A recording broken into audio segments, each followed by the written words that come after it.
এই অঙ্কের আনসারটা কত হবে দেখুন। এখানে মাইনাসের পর 2/3 লেখা আছে। অঙ্কটা সমাধান করতে গিয়ে এই যে উপরে 2 আছে, এই 2টাকে প্রথম লিখতে হবে, তারপর কমা, কমার পর এই যে 2 এর নিচে 3 আছে, এই 3টাকে লিখতে হবে। এখন দেখুন এদিকে 1 কয়বার লেখা আছে, 1 2 3 4, 4বার লেখা আছে, তাই এখানে 4টি লাইন দিতে হবে।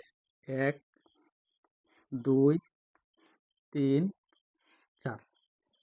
প্রশ্নটার মধ্যে এখানে মাইনাস চিহ্ন দেওয়া আছে, তাই এটি প্রথম 3 থেকে 2 মাইনাস করতে হবে। তাহলে দেখুন 3 থেকে 2 মাইনাস করলে 1 হবে। এখন এই 1 থেকে এই 3টাকে আবার মাইনাস করতে হবে, মাইনাস করলে -2 হবে। এখন এই -2 থেকে আবার 1কে মাইনাস করতে হবে, মাইনাস করলে -3 হবে। এখন এই -3 থেকে আবার -2টাকে মাইনাস করতে হবে। দেখুন -3 থেকে -2টাকে মাইনাস করলে কত হবে, তা -3 তারপর মাইনাস, ব্র্যাকেটের ভিতর হবে এই -2, এখানে হবে -3, এখানে মাইনাস মাইনাস +2,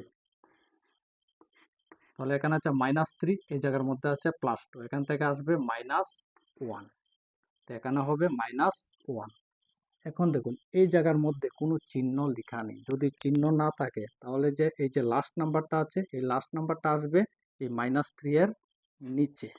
এখন দেখুন এদিকে মাইনাস মাইনাস ক্যান্সেল, কাট করার পর উপরে রয়েছে 3 আর নিচে আছে 1, তো নিচের 1 লিখতে হবে না।